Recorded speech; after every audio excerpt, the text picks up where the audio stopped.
Okay, how I tie my rigs up. We're going to assume this spool is still the pole right here. Move it over there. And so what I do, I take my swivels. I use 3 swivels. I take my swivel and then that eye of the swivel. I push that string, double that string, push it through like that.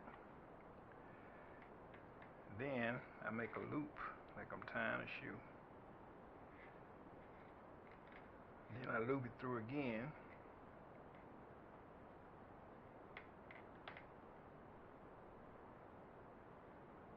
Then I bring that swivel through the loop. Just like that. Wet it, then you cinch it down, but make sure you pull the, you tug more on the tail tag end than you do the regular end. If you do, you tighten it down too quick, then the tag end won't cinch down like that. And I don't use those leaders. I actually make a leader out of the string, and so it just depends on how long you want it. I don't make mine that long. I usually make mine like about 5-6 inches, about like that, as far as I want my hook and bait from the main line. So I mean, you could go out further out here if you wanted to, but then you have that loop. You got to do something with all this right in here. So I only go like I say 4 or 5 inches, and I go through once, and I bring it back through twice, and sometimes I'll do 3 times. And then you just wet that, cinch it down.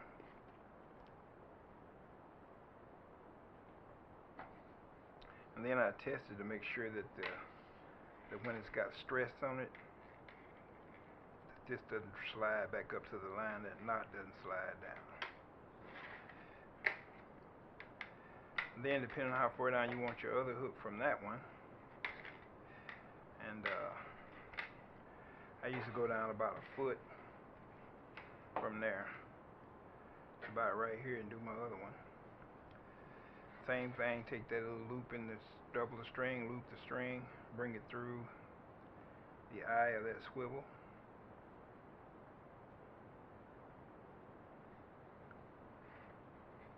Then like you're tying your shoe, make a loop.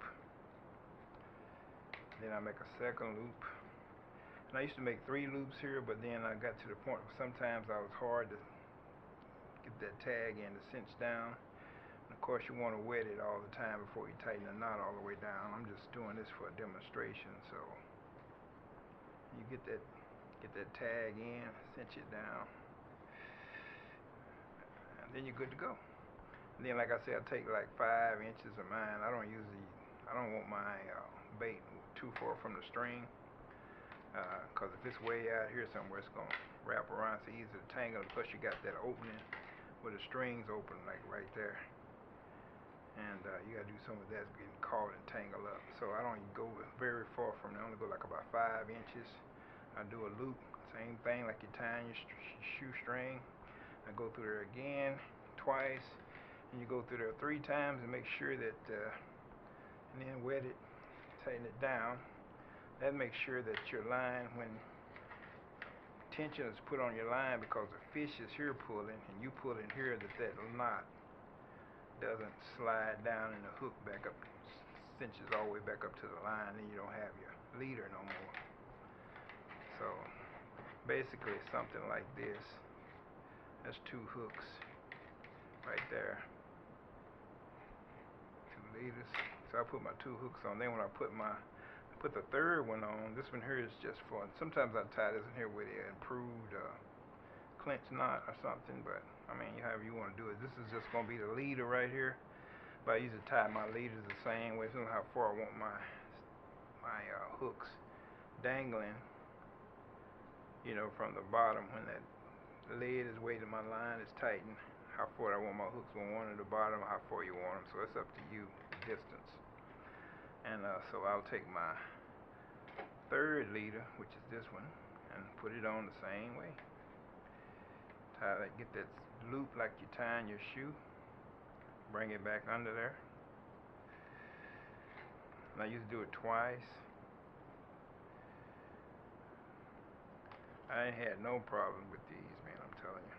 And then the second time I bring it back through. And then I'll bring the, this one here is a little, bring the swivel up through there, up through that loop like I did the other two. And of course you want to wet it before you cinch it all the way down with the tag in. And sometimes that little loop right there, like on the bottom, to get up under there, you gotta make sure it's up on the top with the knot. There you go. And then I'll do the same thing right here. I'll do a 1, that loop just like you're tying your shoe. 2, bringing that swivel through there 3 times, like that. Wet it, clench it down. Once I get it clenched down, I take my scissors, which I keep in my tool bag. I keep a pair of scissors for everything. And cut that tag in off. Then this is what we got. Let me put you.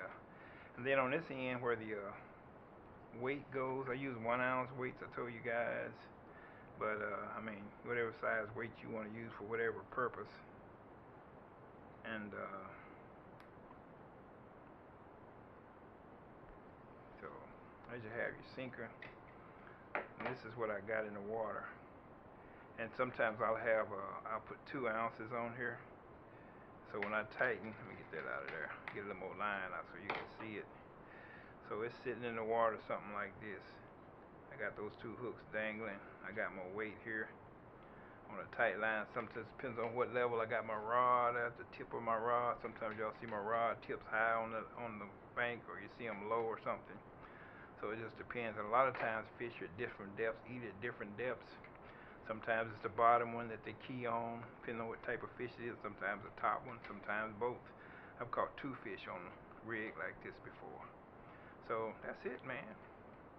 That's how I tie. This is, of course, 30-pound test line. I tie my rigs out like this. I ain't had no problem with them. Of course, now if you get hung up on something, or your hook gets hung up on something, you might lose a portion of this. But I don't never lose it all. It usually clips somewhere at a knot. When I have to pull and do pressure on it or something, pull it loose and just break it, it usually pops at a knot somewhere, so I don't have that issue. So that's how Mr. Preston ties his lines up. I've tried the Carolina rig and some other rigs. They're okay, but I'm just old school. This is the way I've been doing mine, so it works for me for everything that I fish for and catch.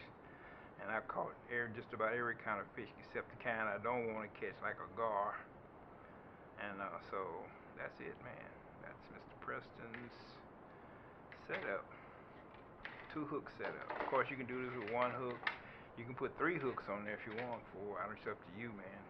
And then, of course, with the swivel on the lead end, if I wanted to increase the lead or decrease it, all I gotta do is pop this out and pop another lead on it. And I always get the leads with the hooks in them, the rings, so I can adjust them or add to or take away from. Like I said, sometimes on my bigger poles, if I want to get it further out there, I'll put like 2 ounces. I'll double these up or triple them up on there or something so I can throw it further. And then if I'm just fishing light pole in the water, sometimes I might take this off and put a smaller weight even on here because I don't need a lot of weight. But that's how Mr. Preston does it.